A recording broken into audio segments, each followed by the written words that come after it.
Shepard was asking for it for three. Well, he felt it, didn't he? He was begging. Oh, what a play by Matt Mitchell. To Watson, sees a lane, takes it underneath. Montana three. Come on! This is a clinic. This is Aztec basketball. Aztec Nation, what is up? This is the Aztec Breakdown Podcast.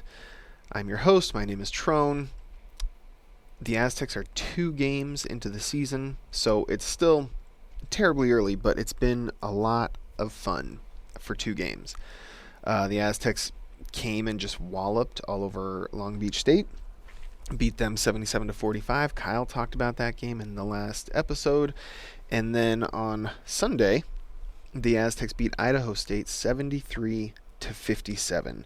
The game was a little bit closer than the metrics thought they would be, so the Aztecs actually took a hit in the numbers, but was still overall a fun game to watch. Some struggle moments, but overall a fun game to watch. So let's talk about the team thus far. Before I do, obligatory, make sure to follow wherever you can. Follow the show. Follow any of the guys on socials, like Kyle's at Call Me Kinslow, right? You can find me at Aztec Breakdown. Follow wherever you can, and also happy Veterans Day to everybody. Hopefully everybody stays safe and has some fun, and if you get the day off, enjoy it. And if you don't, still hopefully you stay safe out there. And yeah, let's do that. So with that out of the way, let's get into the game. Overall, I thought it was a fun game to watch. I have posted the full replay on YouTube. It is on the Mountain West Network as well, if you wanted to watch it there.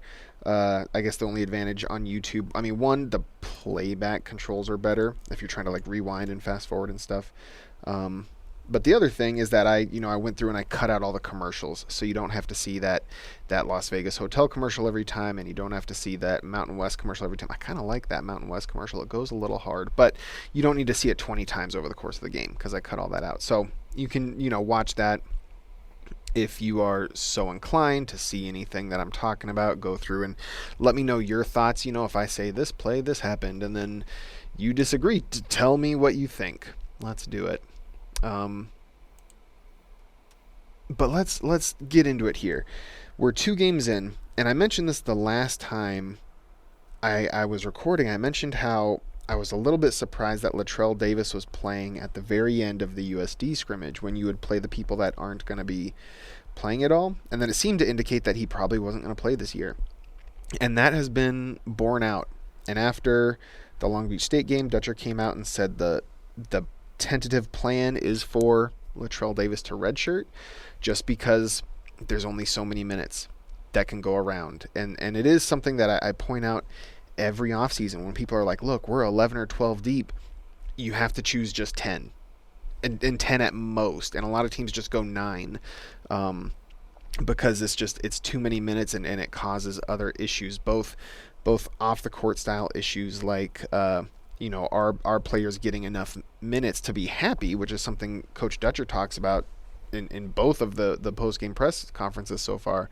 And also in the game, can guys get into a rhythm and get a feel for the game when their minutes are limited?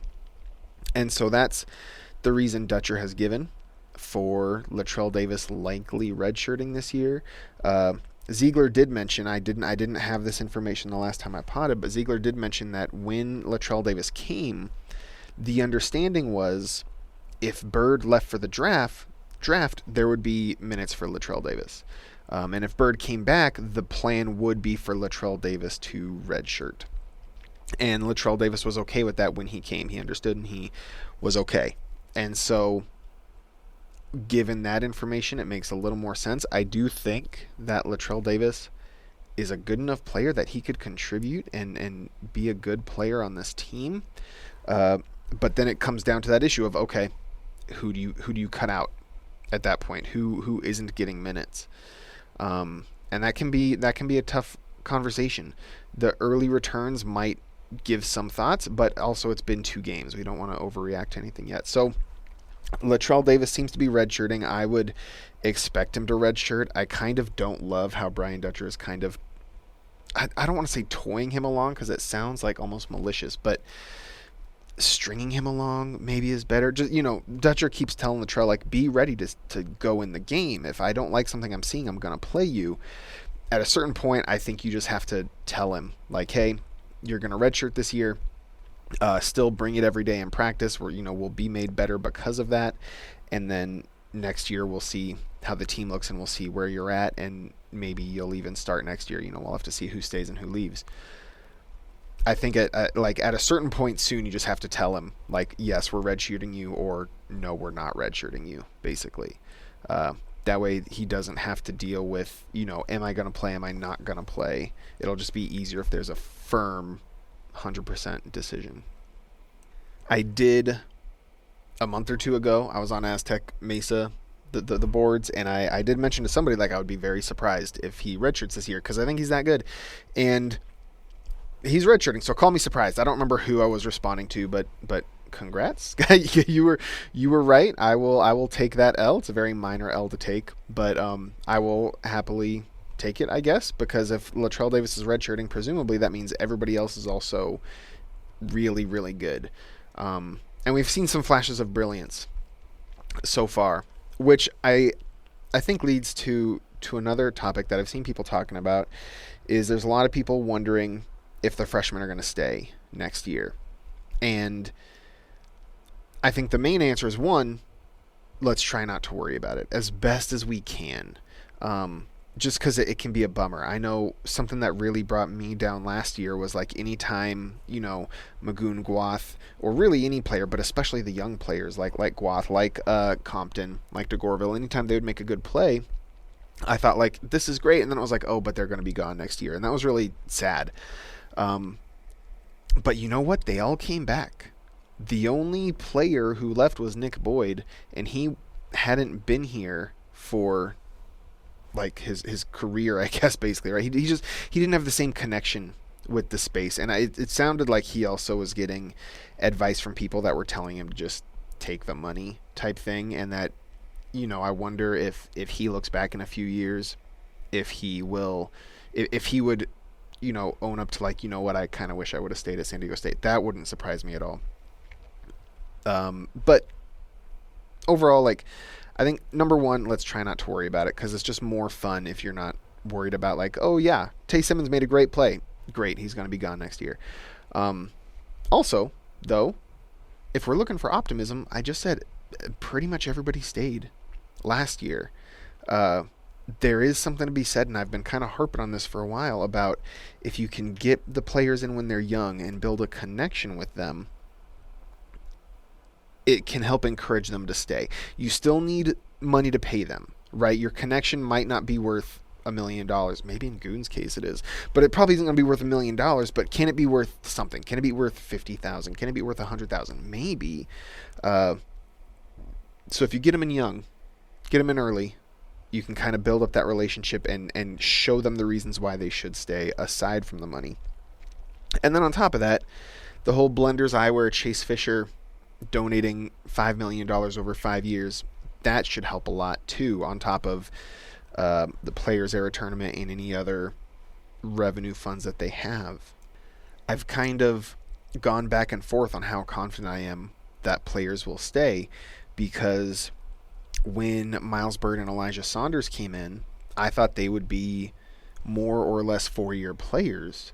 Like, they wouldn't leave unless they're going to get drafted, basically, was the type of players I thought they would be. And then Elijah Saunders left, and that was devastating, because I had kind of had that assumption that they would stay. Miles Byrd has stayed, though, and he's been poster boy for staying, and hopefully it works out for him this year and he can improve his draft stock, and we'll see what happens there. Last year, Goon stayed despite being offered a bunch of money. Compton stayed. Degourville stayed. I just said Byrd stayed, but Byrd stayed. Everybody stayed, and so it kind of has swung me back to, like, this can work. If you bring in players from high school, and you can still supplement them with transfers, but you bring in players from high school,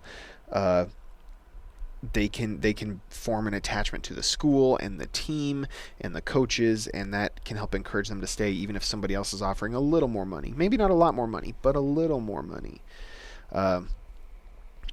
So hopefully they stay. Ultimately, we can't know. I mean, even Nick Boyd, the day they lost in the tournament, was like, yeah, we're going to come back next year. And then a day or two later was like, actually, I'm leaving. So we can't know for sure.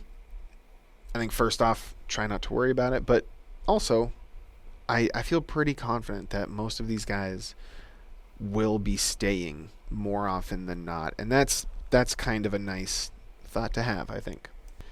Next up, let's dive into some numbers. We're only 2 games in. Still a lot of time for things to get ironed out and things to potentially change and see what happens. But the Aztecs have been playing faster than the last few years, to be sure. And it's been kind of nice to see them run. Specifically, I can think of a play. I posted it on TikTok where Farrell Compton got a block on the defensive end, and I don't remember who picked up the ball, but somebody picked it up, I think BJ Davis, and then threw it up the court to Sean Newman, who caught it already on the other side of the court, and then drove into the lane and kind of scooped the ball down to Farrell Compton, who had ran the full 94 feet, and Compton finished at the hoop. And it was a lot of fun to see, and it was just such an easy basket. I mean, that's the whole point of running, is you can attack the other team before their defense is set and get easier baskets, and that should help your offensive efficiency, which is something the Aztecs struggle with more often than not, I guess. So far, through 2 games, the Aztecs are 130th in the nation in offensive tempo, which is just a little bit more than average nationally, but is pretty significantly higher than their recent history. Last year, they were 240th. The year before that, when they made the Sweet 16, 199th. The year when they made the national championship, 170th. They haven't been in the 130 range since 2021.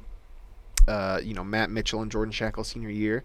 That year they finished 131st in offensive tempo, and if you want to beat it, you go back to 2019, beat it, at least in terms of ranking. They were 128th, but that year they still weren't playing as fast as they have through these 2 games, even though the ranking was a little bit higher.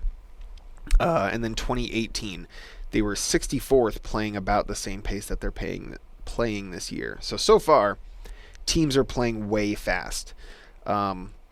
We've yet to see. I know Ken Pomeroy himself has been kind of talking about all the offensive explosion this year, and tempo has a big part to play in that. We'll have to see if that stays throughout the year. It could. I could definitely see it be something where a lot of teams are playing fast because it's something they think they want to do, and it's easy to do against lesser competition. And then when the games get more serious, it's hard to keep playing that fast. So we'll see how sustainable it is or isn't. But the Aztecs are playing fast. If you look at not the ranking, but just the seconds, the average seconds that each possession goes, the Aztecs through these 2 games, this is the fastest they've been in the Brian Dutcher era. And looking back as far as Ken Pom tracks it, back to 2010, this is the fastest they've ever been. So a part of me is hoping they can keep that up. They have the depth to do it. It's tricky to do it when you're playing such pressure defense the whole game, because then running on offense may zap your legs for the defensive end, and definitely Coach Dutcher is going to want to keep that defense locked in. But they have the depth. They have seemingly 10 solid guys, and that's not even counting Magoon Gwath, who is injured, and it's also not counting Latrell Davis, who I said is probably going to redshirt, it seems like. So they have the depth to do it. They should probably be running as much as they can on offense and then pressuring as much as they can on defense, because they have the depth to do it, and they have personnel that can do it too for the most part. So we'll see if that keeps up. I'm tentatively hoping that it will. Moving on to something that's been a little more on the disappointing side, and I still have to, once again, I'm a broken record, but it's only been 2 games, so we'll see what happens. The reason it's disappointing, even though it's just 2 games, is because the strength of schedule has been pretty weak overall, but the rebounding doesn't really seem to be fixed to this point, and it has been 2 games, and also Magoon Gwath has been out, so that's something to consider as well. But the Aztecs have given up 32.8% of the rebounding opportunities to their opponents on the Aztecs defensive end. So 32.8% of the time, their opponents have gotten another chance to score the ball. That is, so far, the worst in the Brian Dutcher era. The previous worst was last year when it was 31%. So very much trending in the wrong direction at this early stage. And it's the worst of any Aztec team since 2006 under Steve Fisher. And the team did make the tournament that year, but they gave up 34% of the offensive chances to their opponents. That is something that we saw it be, a problem for the team last year. The defense was good last year, and it could have been even better if they could have just closed out possessions. And so far, early on, it's been a problem again, which is even worse, like I said, because the strength of schedule has been bad. They haven't been playing the biggest, toughest teams. They played Long Beach State and they played Idaho State, and neither of these teams are probably going to do much of anything, right? Their Long Beach State is currently ranked 272nd, and Idaho State is currently ranked 248th. So they're not good teams. They're not even average teams. Now, they might be above average rebounding teams potentially, and that could skew the numbers a bit. We'll need more games to really see. But the rebounding just has been very disappointing. Hopefully Magoon Gwath can fix that, but his rebounding percentage last year was sub 15%, which wasn't good.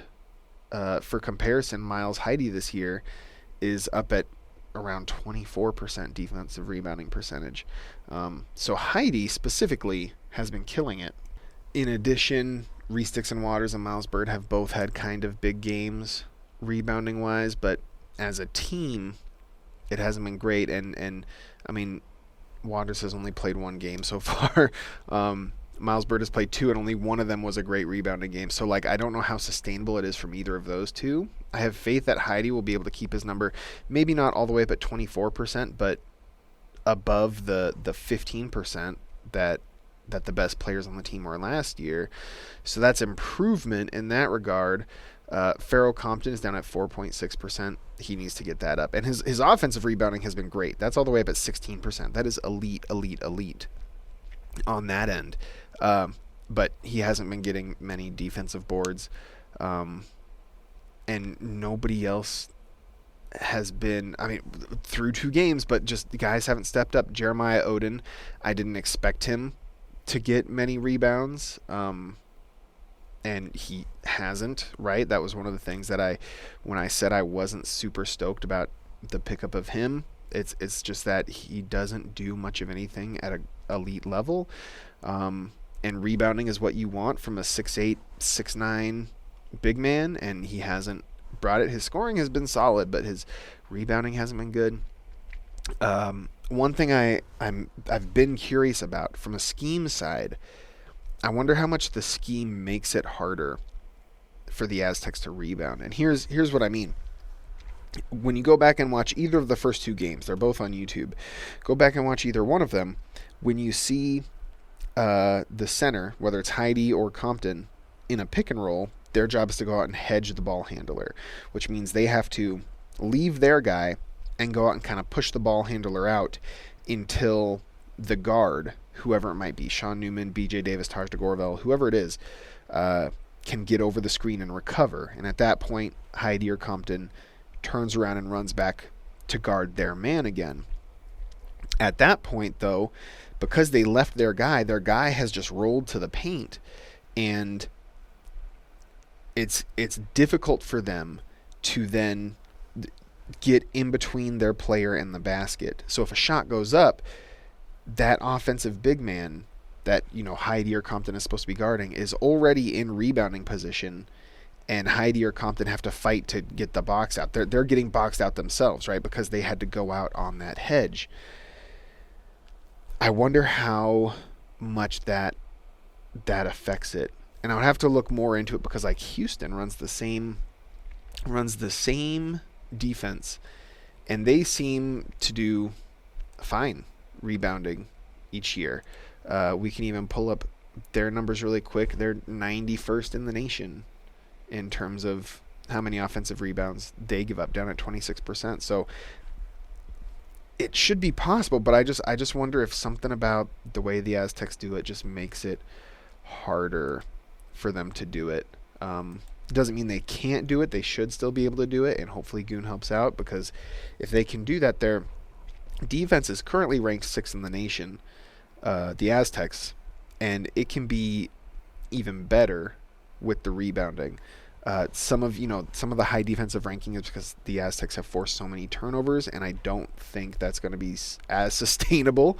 They can still be really good at it, but I don't think it's going to be as like the number they're at right now. I don't think will be sustainable, and you can offset that drop off by getting more rebounds. And so we will see what happens there, but that's something that I'll be looking out for, especially in the Troy game, and then the Michigan and Oregon games are going to be crazy in and of themselves. So we'll see what happens with that. One more thing I noticed, it's more on the negative side.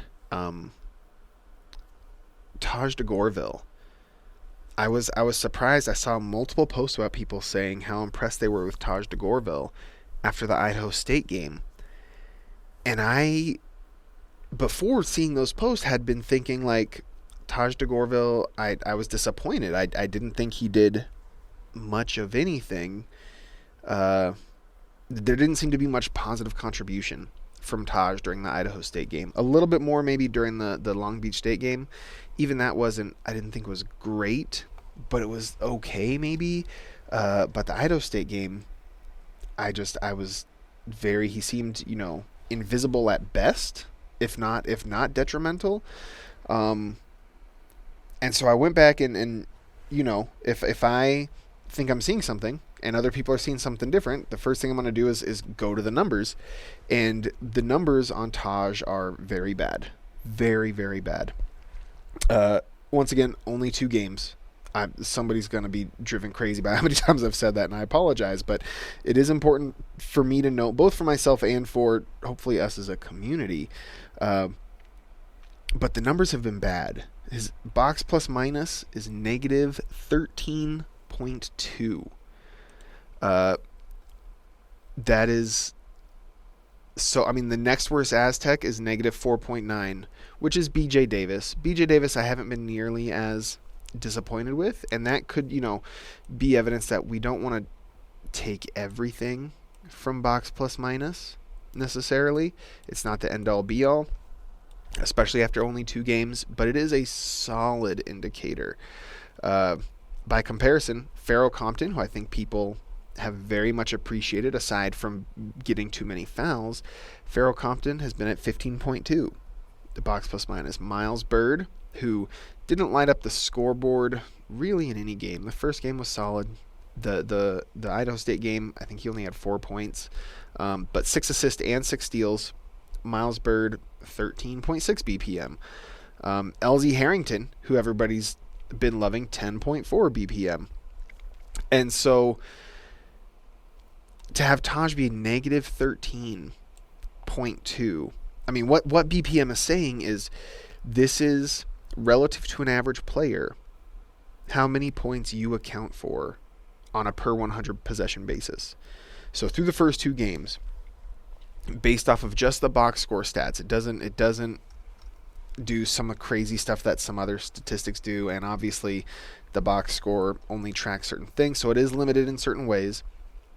But based on the box score stats, it's saying that an average player would have helped the team score or prevent, or some combination of the two, an extra 13 points throughout the 2 games.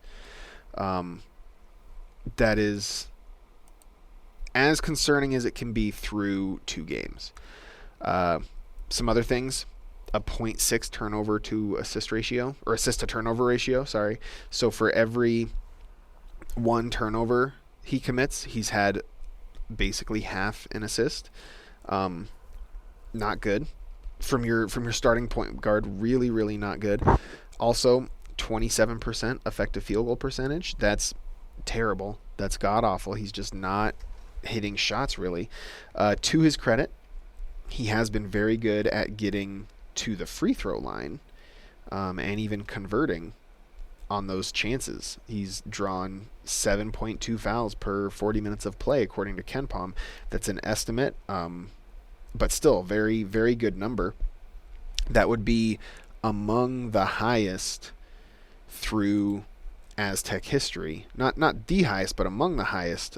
For comparison, Jaden Ledee, who lived at the free throw line, had 7.6 throughout 40 minutes, or per 40 minutes.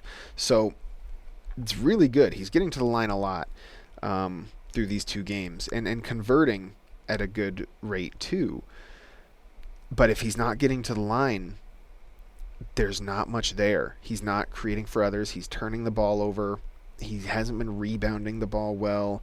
His defense has been okay, I think. I haven't seen anything that stood out, and I don't just mean like stood out like, oh, look at all these steals he's racking up like Miles Bird. I don't even just mean that. I mean like how well he's getting over screens, right? And things, how many shots, how good is he at contesting the shots? How good is he at boxing out his man? Stuff that maybe doesn't show up in the box score. I haven't seen much of it. I might need to go back and rewatch a full game and just watch Taj the whole time and just see what happens when I focus in specifically on him. But it hasn't been good. And it does a little bit beg the question, like, how long do you let Taj starting at the one? How long do you let that experiment run? Through two games, you've won both games, absolutely, and won pretty much both of them in pretty dominant fashion.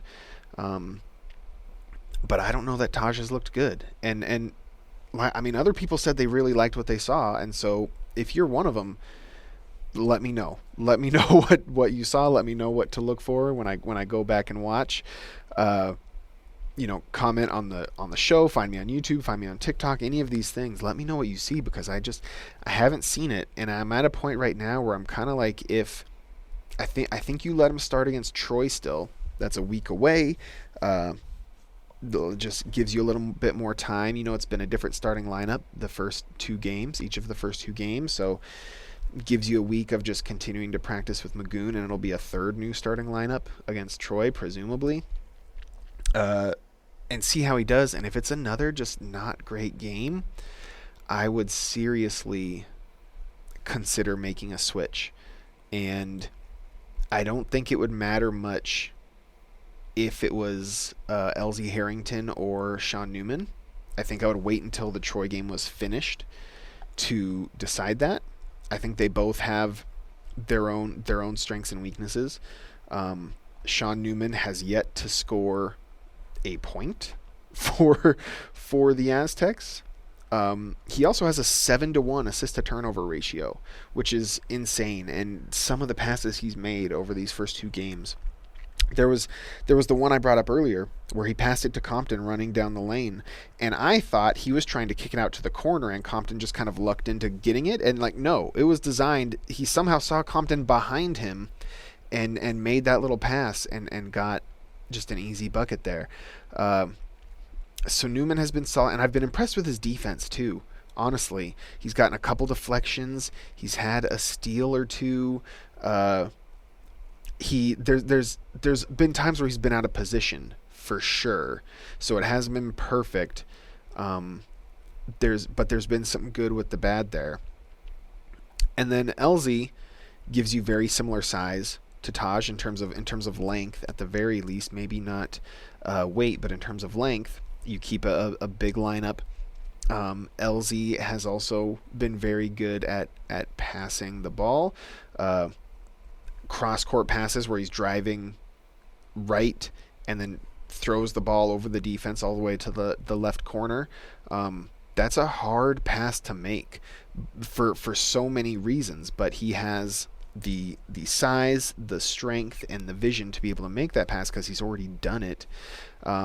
He hasn't been very foul prone, and he's been scoring the ball pretty well overall. It's not going to sustain. I don't think he's shooting 80% from 3 right now. He's 4 of 5 from behind the arc. That's not going to hold up, obviously. But he's still been scoring decently. So LZ Harrington, it would just be a matter of if you're comfortable with like the youth and the mistakes he's going to make there. He did have the one turnover where he just bounced the ball off his foot against Idaho State. Very simple thing to do, and is going to happen to everybody a certain amount of the time. But yeah, I think it's just a matter of you wait through the Troy game and see how Taj does there. And if it's not good, then I would start to be thinking one of these other two needs to start. I am partial to what I think Sean Newman can be in this offense. I don't know how well the offense is designed to feature his specific abilities is one concern I have with him. And then it seems like he's maybe struggled some to kind of pick up the concepts, maybe offensively, but especially defensively. There's just been enough little things. It's like, okay, he's still learning. He's still figuring it out. LZ has had surprisingly less of those. So we'll see what happens. Hopefully Taj can have a great game against Troy, and then it's just not really an issue. I'd love rooting for him. So hopefully he can do something good, and we'll just have to. My vote would be wait to see what happens against Troy, right at this moment, and then if it's another not great game, then we could talk again and see if a decision has to get made. Okay, just a couple more things to go. Reese Dixon Waters, we talked about his 2 scrimmages were great. His first game against Idaho State, I thought another great game. 15 points, and he only took 8 shots. That is really good efficiency. 87.5% effective field goal percentage, so that's ridiculously good. I mentioned he chipped in 6 rebounds as well. If you can have a wing guy like that helping out with the rebounding, that should help the team a lot to help solve that rebounding issue. If I was to do like a homer and hater, like back in the old days, maybe I'll bring that back. But if I was to do it, I mean, the homer would be Reese Dixon Waters is the guy who's going to get the offense to like a top 50 offense type of level. Currently, KenPom has them 63rd offensively, and it's there's so much of last year baked into that.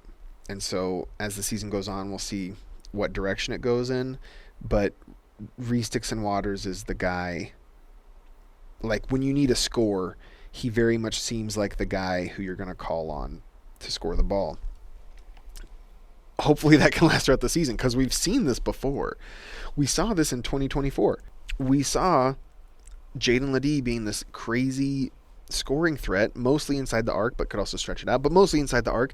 And then Reese Dixon Waters was the perfect perimeter complement to him. Now Reese Dixon Waters may or may not have that inside threat. We'll see. I mean, the bigs have been pretty good scoring the ball through 2 games, but not in the way like Ledee was, right? The bigs have been scoring because guys have been keying in on the Dixon Waters, on the LZ Harringtons, on the Miles Birds. And so they've been making some just pretty easy passes to rolling big men who are unguarded at the rim, right? Regardless, Reese Dixon Waters seems like the guy you're going to call on when you need a shot to be made. And I don't just mean like, end of the game, you need a 3 to win, give the ball to Reese. But I just mean like, oh, the other team just went on an 8-0 run. Okay, let's call up a play for Reese to try and stem the tide a little bit. He seems like that guy. And I mean, Nick Boyd became that by the end of the season last year. Miles Bird maybe was that earlier in the season last year. Reese Dixon Waters seems like that guy, and it's just, we've been saying it all off season, but combining that with if Bird goes on a heater, if BJ Davis goes on a heater, if Goon goes on a heater when he gets back, there's so much potential for offensive threats here, and hopefully Dixon Waters can be kind of the consistent guy that's there every game. 15 points on 8 shots, and he did that so often in 2024 in that first half of the year. He would have stat lines like that where it's just so surprising how few shots he's taken to get as many points as he has. Hopefully he can keep it up. I have faith that he will be able to keep it up. And so that is very encouraging. It's very nice to see him back. And I think that'll help out the team's offense a lot. We know the defense is going to be good every year, and it's just can they score enough points for the offense to be a threat? And I think Dixon Waters brings that. So that's awesome. My last topic, before briefly looking ahead at Troy, is the Mountain West as a whole. And it's in such an interesting position, right? The first week, I guess it's only been 1 week of basketball, but like so many teams dropped either their first or second game. But so many of them also came back and just dominated another lowly opponent in the next game. Utah State looks legit. They beat VCU on a neutral floor. They look legit. They look like they, as much as you can through 2 games, they look like they should be a tournament team. They have the best win in the conference to this point. So they look legit. I'm not worried about them at all. Boise State, I mean, we know they dropped a team against Hawaii Pacific, a Division II school, by 1 point. They lost, had a chance to win it and didn't. But then they came out and they beat Utah Valley, currently ranked 119th in the nation. They beat Utah Valley 101-77. So they absolutely destroyed a better than average team. Colorado State has dominated both games. Now, they haven't played anybody great, but neither has San Diego State. So I'm not going to hold that against them too much right now. They have a game on the road coming up against Loyola Chicago, which isn't like an elite team, but should be average to above average, and that'll be a nice little litmus test for them. But they've looked solid so far. Grand Canyon, everybody had them top 4. They lost to Youngstown State. That one I felt a little vindicated on. Like, okay, that could be, that's probably a quad 3 loss. It could move down to a quad 4. It's probably a quad 3 loss, which doesn't have to be a death sentence for your resume, but it's definitely not good. Like, you're going to have a lot of work to do to make that up. And in the non-conference, they don't have a lot of opportunities. They have a road game at St. Louis. That one could do it if they could pull that off. They have a neutral at Utah. That probably wouldn't be enough. They have technically a neutral against Oklahoma State. That, if that's the only thing, it probably doesn't pull it off. You'd have to combine that with some other wins, either in conference or in the non-con. We'll have to see what happens. But, like, Grand Canyon is teetering dangerously close to being 2 games into the season and already being out of tournament contention without a major run.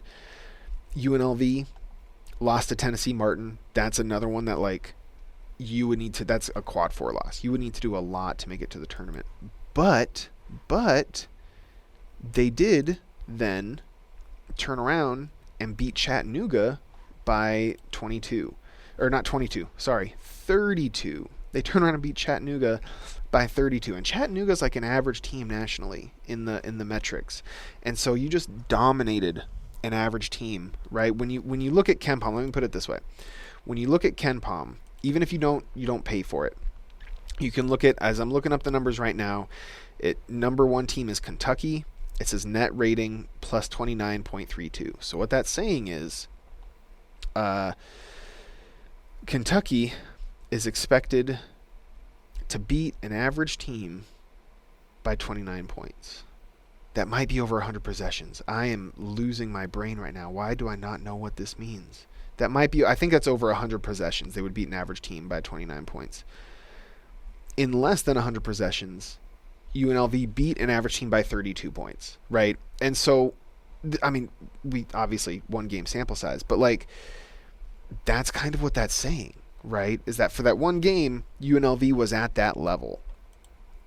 And so you can't just count them out. Now, can we count them out of the tournament if they don't win the Mountain West tournament? Absolutely.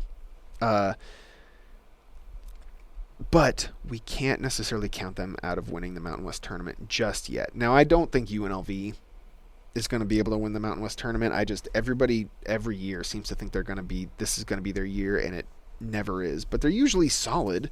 Even the 2020 team, UNLV, beat that Aztec team, and so like they're usually solid. They can usually do some damage in the conference. I'm saying I'm not sold that they can't do that again. They won't make the tournament, and they won't be a great team, but can they do damage in the conference? Maybe. Like losing to Tennessee Martin in your first game doesn't mean you can't do damage in the conference. In fact, didn't this just happen last year? I have to pull this up now. Didn't this just happen last year where UNLV lost their opening game? Oh no, it wasn't last year. Never mind. Was it 2 years? It was 2 years ago. They lost to Southern in their opening game. But then they did beat the Aztecs once. They went 12-6 in conference despite losing to 261st ranked Southern in their opening game, right? So they can still do some damage. I don't think we worry about where the metrics for the Mountain West will be just yet. Like losing one bad game doesn't mean you're a terrible team. I do think there's been some overreacting there. Now, will UNLV make the tournament? No. Will Grand Canyon make the tournament? It doesn't seem like it. Boise State is interesting because losing to a D2 team, I know Kyle mentioned this, but it doesn't count against your metrics. So they are still ranked very favorably in the metrics. They're currently 44th in KenPom right now, right? It won't go against them in the net either. So they can very likely be quad one game on the road type good. Like you beat them in Boise, that's a quad one win. That would not surprise me. What I need to look up is the committee supposed to take D2 games into account for like their decisions? Because it is on the team sheet. I know Kyle said that, and I had been under the impression that even though it's on the team sheet, it doesn't get taken into account. And I'm wondering if I just kind of carried that over because it doesn't go into the metrics and I just assume the committee doesn't take it into account, or if they genuinely aren't supposed to even care about D2 results at all. Because if they are supposed to care about them, then yeah, Boise would have to win the conference tournament to make it. If they aren't supposed to care about them, things get interesting, because it would be hard for the committee, I assume, to like completely ignore that. But if the rest of their season is good, if they're if they're a bubble team, that could easily be a tiebreaker. But if they're like very clearly an 8 seed and they don't get in, is the committee doing what they're supposed to be doing? I don't know. What I will say is, I just said this isn't exactly new for UNLV, and you know who else it isn't new for? It isn't new for Boise State. Now, it wasn't a D2 team, and it wasn't the first game of the season, but many of you may recall, in 2022, Boise State lost a home game to Cal State Bakersfield, and they lost by 7. It's not like it was a buzzer-beating shot. They lost by 7 to Cal State Bakersfield. Very easily quad 4 loss, and that wasn't even their only bad loss. They had another bad loss that year too, to UC Irvine on the road, but it was still a quad 3 loss. After the UC Irvine game, I was like, oof, they're going to be in trouble. After the Cal State Bakersfield game, I said they're done. They're done. They're just not that good of a team, and they definitely aren't making the tournament. And then they ended up getting first place in the conference. They won the conference title for the regular season, and they won the Mountain West Tournament Championship, and they swept San Diego State 3-0 in the process. So I'm not going to sit here and count out Boise State either, especially after they just dominated Utah Valley the way they did.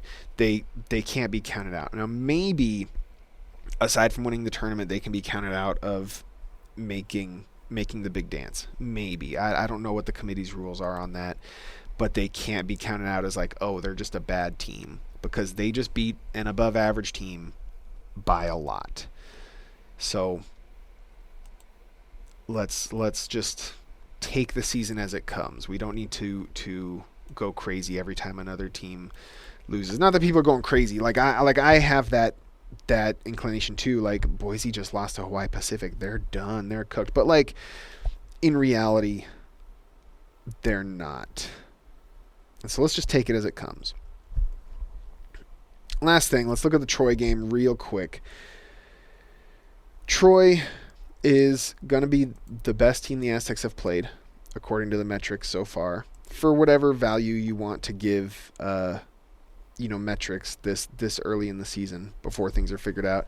Troy is ranked 116th in KenPom, so about the level of Utah Valley that Utah State just demolished, right? They are playing at home. The Aztecs have, 8-9 days to prepare for this game.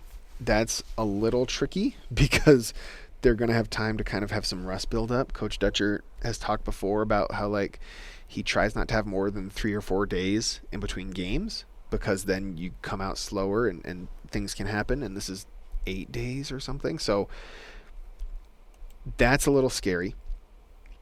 Troy will also have played 5 games by the time they come to the Aztecs, and Troy will just be the 3rd game for the Aztecs. So they're going to have more game flow, both in terms of having played more recently as well as just more experience on the floor together in a game setting. And then to add to that, the Aztecs have Michigan after. Now they don't have them for 6 days after, so it's another drought a little bit, and hopefully in that case the drought helps them focus in on Troy because they're going to have time to prepare for Michigan. But it could be a little bit of a trap game where they're looking ahead to Michigan, Thanksgiving week, feast week, Players Era tournament, and they don't come out focused against Troy. And if that happens, Troy is good enough to do some damage here. If all that isn't enough for the makings of an upset, so far through the 2 games Troy has played, they shoot a lot of threes and they defend the rim well. And they've been making their threes at a good clip too. And so taking and making a lot of threes and playing some solid defense, those are things that can easily cause an upset. The Aztecs traditionally are very good at 3-point defense, and they make opponents take a lot of threes, but the opponents just miss a lot of them. So them taking a lot of threes could play into the Aztecs' favor, but only if they're getting missed. And that's going to be part of the scary part of it.